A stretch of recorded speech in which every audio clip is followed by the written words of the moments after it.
দিনের বেলায় ঢাকার ধানমন্ডিতে রাস্তার মধ্যে হঠাৎ বিশাল গর্ত, রাতে আবার ভূমিকম্প। ভবিষ্যতে ঢাকা শহরে কি হবে? আসলে আমরা এই সময় দেখতে পাচ্ছি আল্লাহ রাব্বুল আলামিন নানাভাবে পরীক্ষা নিচ্ছেন।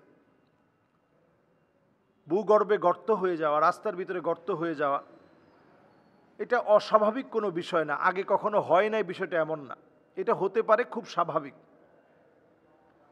তো এটা হওয়ার পর আবার রাতে ভূমিকম্প হয়েছে, এটাও খুব স্বাভাবিক বিষয়।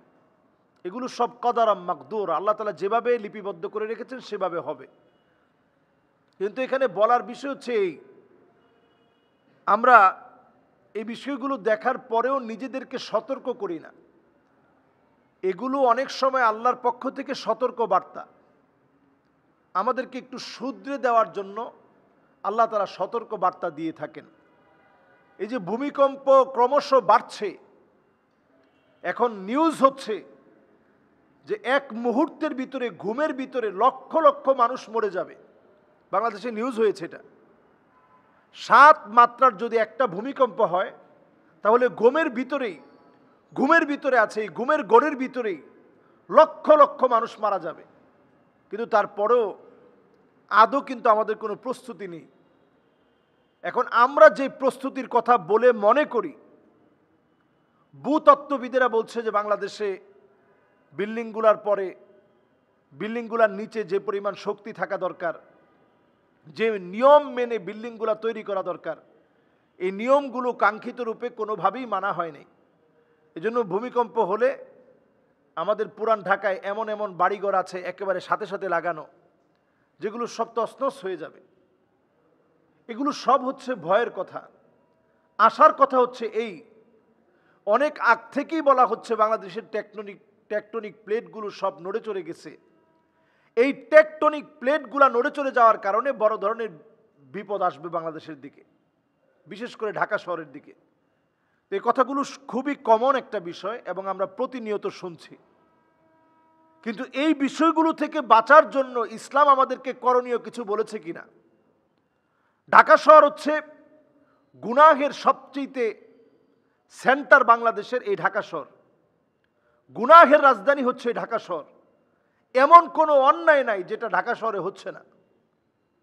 এই ঢাকা শহরের ভিতরে যেমন মসজিদ আছে,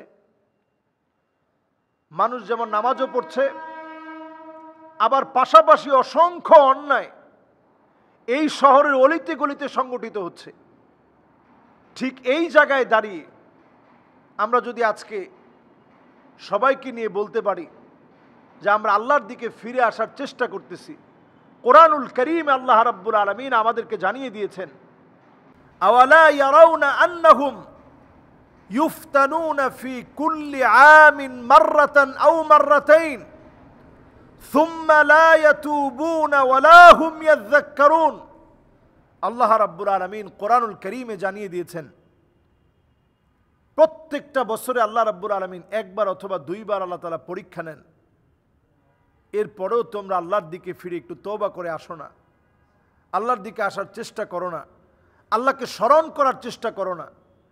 এই জন্য আমরা যখনই আল্লাহকে স্মরণ করব, আল্লাহর দিকে ফিরে আসব, তখনই আযাব থেকে আল্লাহ তাআলা হেফাজত করবেন। যদি আমরা ফিরে না আসি, বাংলাদেশের জন্য ভয়াবহ আযাব অপেক্ষায় আছে, ভয়াবহ আযাব অপেক্ষায় আছে, বিশেষ করে ঢাকা শহরের জন্য। শুধু ঢাকা শহর বলবো কেন, বিভিন্ন জায়গায় আল্লাহ তাআলা বন্যা দিবেন, কোথাও আল্লাহ রাব্বুল আলামিন প্রবল বাতাস দিবেন, টর্নেডো হবে, সাইক্লোন হবে, ঘূর্ণিঝড় হবে, একটার পর একটা বালা মুসিবত আসবে। এই বালা মুসিবত থেকে যদি বাঁচতে হয়, আল্লাহর দিকে ফিরে আসা ছাড়া বাঁচার কোনো উপায় নেই। আল্লাহ আমাদেরকে বোঝার তৌফিক দান করুক।